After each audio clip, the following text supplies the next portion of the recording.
Okay, meet. We're gonna talk about it. Okay, wow, what's good? Can you see me? Can you hear me is more important. Fuck, I have been in a fucking rut. I don't even know. I didn't work Saturday, Sunday, Monday. Today's Tuesday.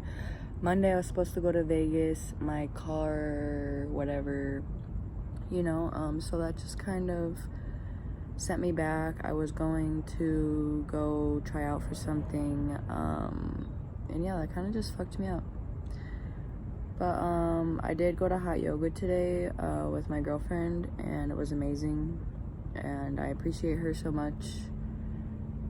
Her aura is very calm, for sure.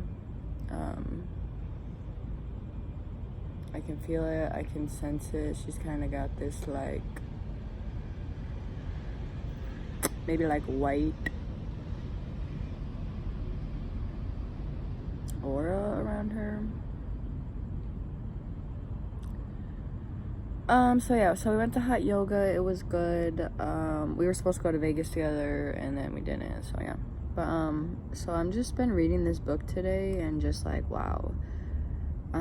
Let me start off to say that I am so proud of myself and anybody who has released attachments, because attachments ruin everything. I've been addicted to a person before. I never thought I would be addicted to anything in my life, and I lost myself.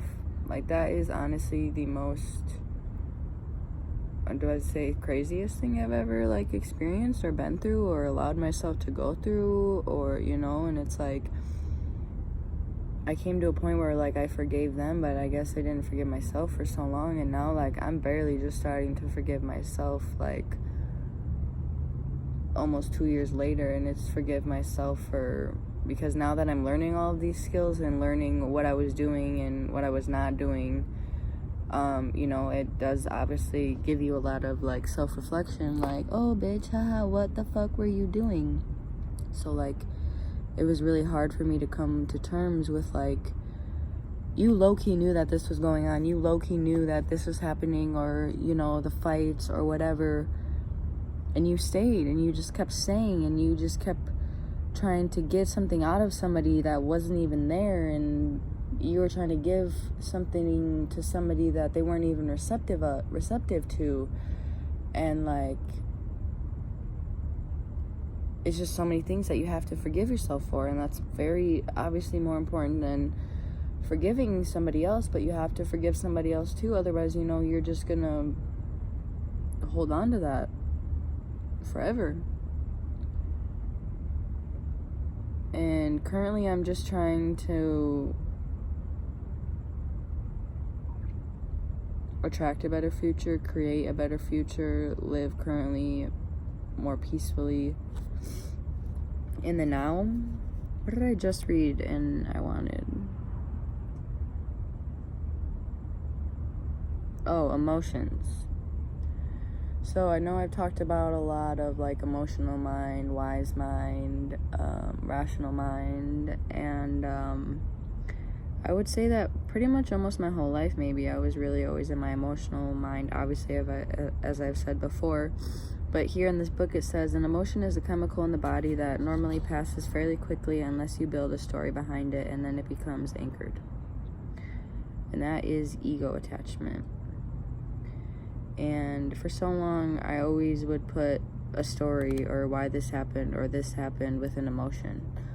So every time, even now, sometimes, yesterday, I was crying all night, and I honestly don't even know why. I just felt of this release that I needed to let something go. Something was shedding from me. Something was going on, and it needed to get out. My inner child needed to cry because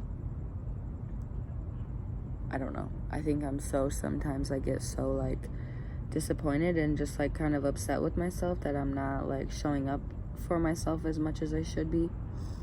So consciously I get upset about that.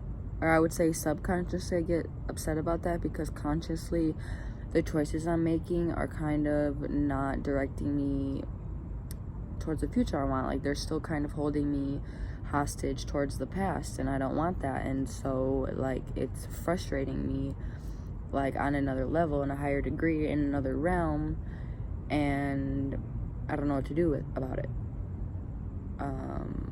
Today, actually, my friend read my cards as well. It talked about, I got a healing card, and that was, I have plenty of time to make the moves that I need. Right now, I kind of need to sit still and just heal. But I'm also reading this thing right now that healing versus remembering. So when you talk about healing, you're talking about like fixing something that was broken or mended or, you know, broken.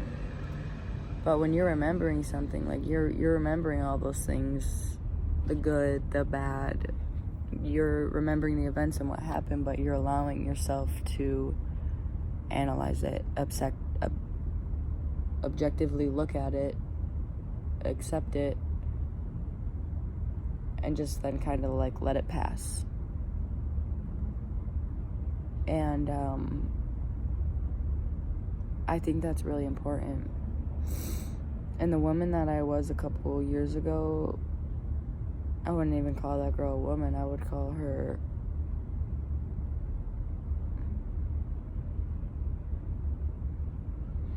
a people pleaser.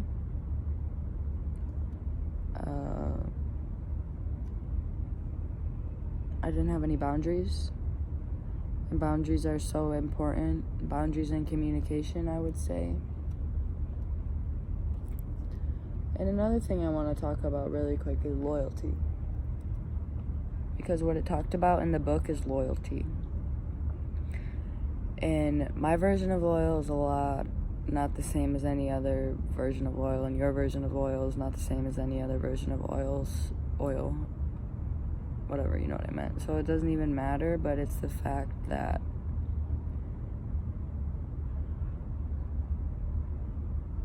I don't want to be loyal to people. I want to love people. And a lot of people, I kind of got that confused for a minute, because a lot of people were like, no, like, you know, loyalty and not love. But like, I've been loyal to people who haven't been loyal to me. I'm still loyal to people when they call me years later after they've hurt me type shit, you know? So I feel like you kind of have to draw the line on loyalty, and, you know, and it's not even when things benefit you, because then that means you're just being ego driven. So it's like, I would rather just love you and not be loyal to you, because if I love you enough, of course I'm going to be loyal to you. But just because I'm loyal to you doesn't mean I love you. Doesn't mean I feel anything toward you. Doesn't mean anything good, really. Like, you know. So I don't know. I just want to say thanks to my 50 people who watch my videos. And we're really starting to ascend into this new age, new earth life, and I'm so excited for it, and I'm so thankful for everybody else who talks about it. I don't know, the light workers, the shadow workers, the freaking shapeshifters, the what are they called? Grid mappers, you know, just anybody who is. The only thing that will change in this world, I realize, is every person needs to, you know, become one with themselves. And the more that we do that, the more we just take it one by one, we'll change the world overall. And I can't fucking wait. I love you all.